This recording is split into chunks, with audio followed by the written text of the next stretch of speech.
Welcome to World Explorer. Now, have you ever found yourself flicking through a travel magazine? You know the ones.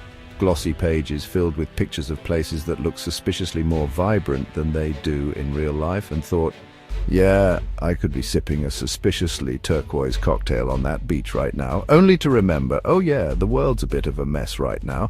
Not long ago, jet-setting across borders was practically a personality trait for the adventurous. Now, well, it's more like a game of geopolitical twister played on a map covered in red ink. Political climates are about as stable as a Jenga tower after a toddler's had a go at it.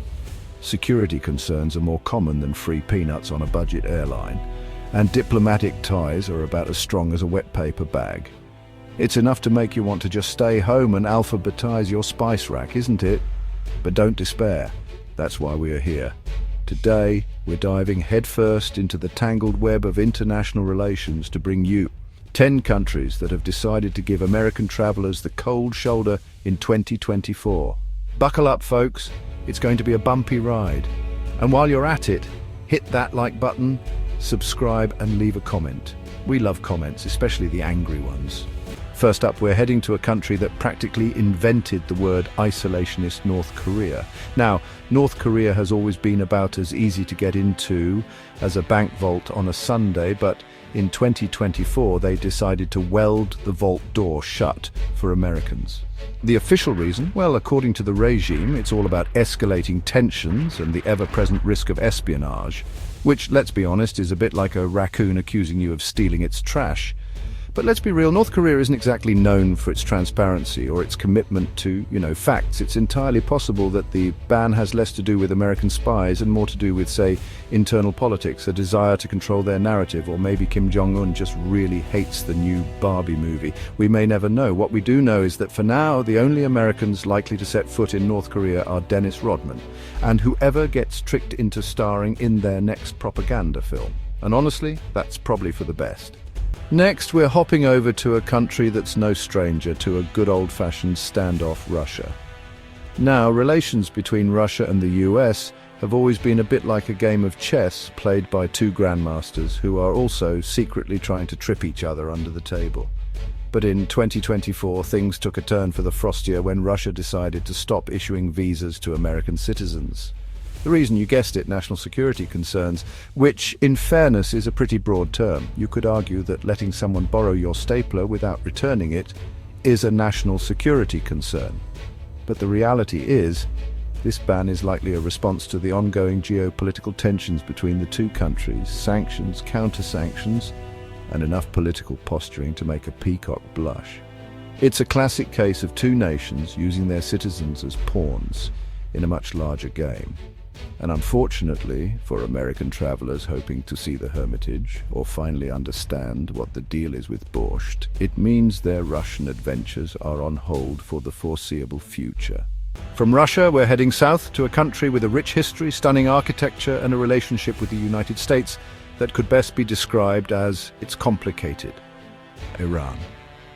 Now, Iran has been on the no-fly list for many American tourists for decades, but in 2024, they decided to make it official, banning all American visitors. The reasons? The drill security concerns and the ever-popular threat of espionage.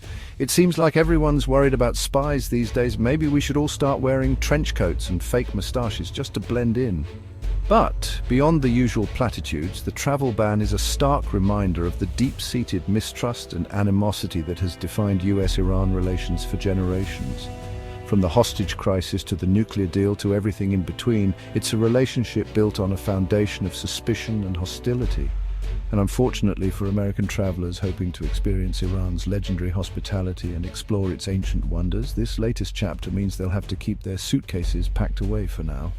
Next, we're setting sail for a country that's just 90 miles off the coast of Florida, but feels like a world away: Cuba. Now, Cuba and the US have a relationship that's more tangled than a plate of Cuban spaghetti.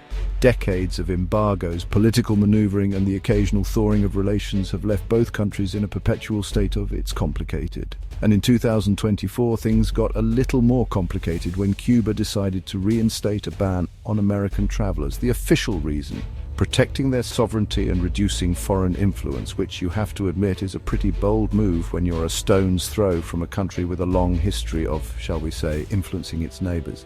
But the reality is this ban is likely a response to a number of factors, including the ongoing US embargo, internal political pressures, and maybe just a little bit of good old-fashioned Caribbean stubbornness. For American travelers who were hoping to sip mojitos in Havana or cruise down the Malecon in a vintage convertible, it's a disappointing setback, but hey, at least they can still get a Cuban sandwich in Miami. Probably. From the Caribbean, we're heading south to a country that was once considered one of South America's richest nations, but is now grappling with political and economic turmoil: Venezuela.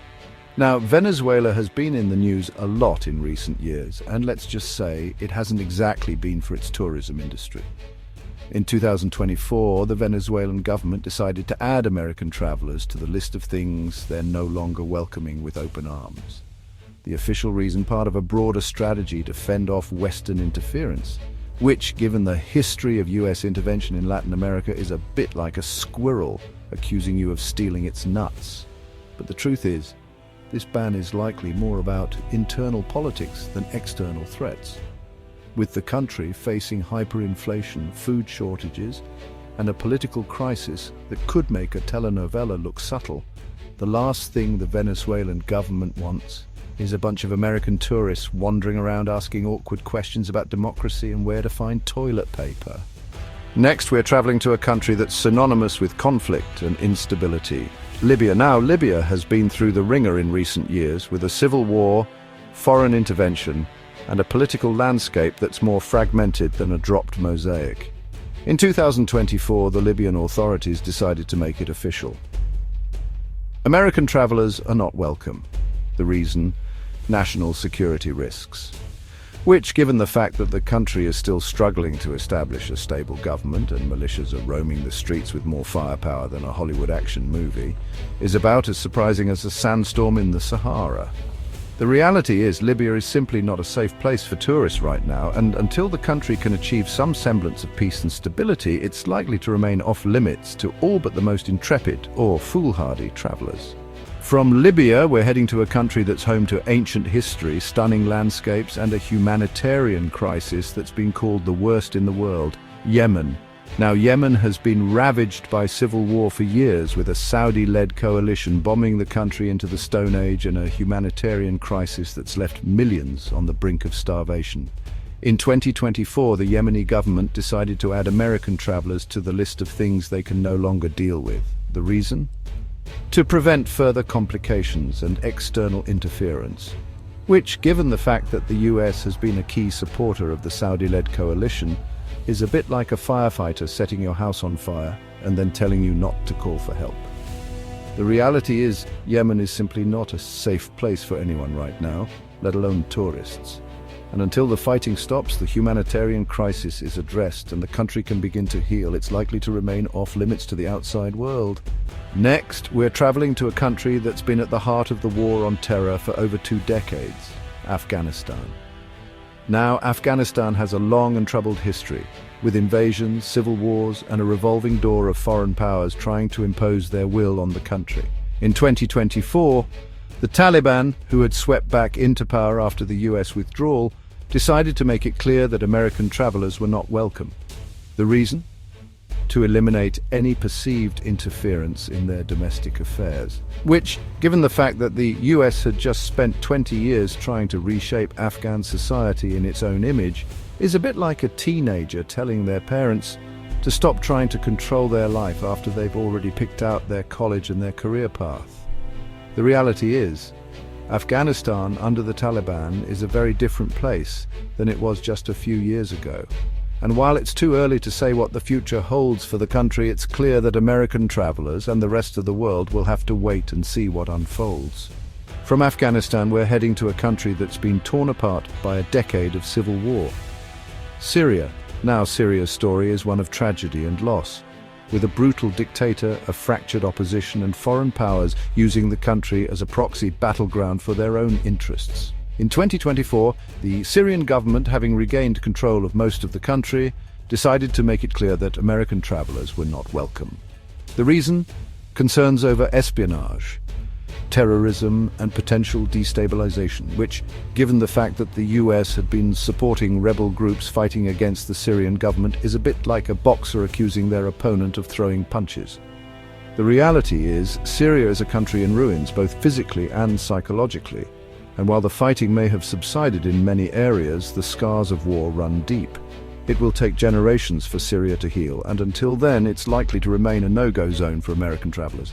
Finally, we're traveling to a country that had once offered a glimmer of hope for democracy, but has since descended into darkness.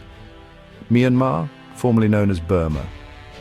Now, Myanmar's recent history is a roller coaster of hope and despair, with a brief period of democratic reforms followed by a brutal military coup that plunged the country back into authoritarianism. In 2024, the military junta, determined to crush any dissent and consolidate its grip on power, decided to ban American travelers from entering the country. The reason? Well, they didn't really need to give one, did they? When you're a military dictatorship that's just overthrown a democratically elected government, you're not exactly known for your transparency or your respect for international norms. The reality is, Myanmar is once again a country living under the iron fist of the military, and until the situation changes, it's likely to remain off-limits to American travelers and anyone else who values freedom and democracy. So, there you have it, 10 countries that have decided to give American travelers the cold shoulder in 2024. It's a sobering reminder that the world is a complex and ever-changing place, and that our ability to travel freely is not a right, but a privilege that can be revoked at any time. But it's also a reminder that even in the face of conflict, instability, and political turmoil, the human spirit of adventure and curiosity endures. We may not be able to visit these countries right now, but that doesn't mean we can't learn about their cultures, connect with their people, and work towards a future where travel is once again a force for understanding and peace. So, the next time you're feeling adventurous, don't despair if you can't hop on a plane to a far-flung corner of the globe. There's a whole world out there waiting to be explored, even if it's just through books, movies, and the stories of others. And who knows, maybe one day we'll all be able to travel freely again. Until then, keep exploring, keep learning, and keep dreaming of a world without borders.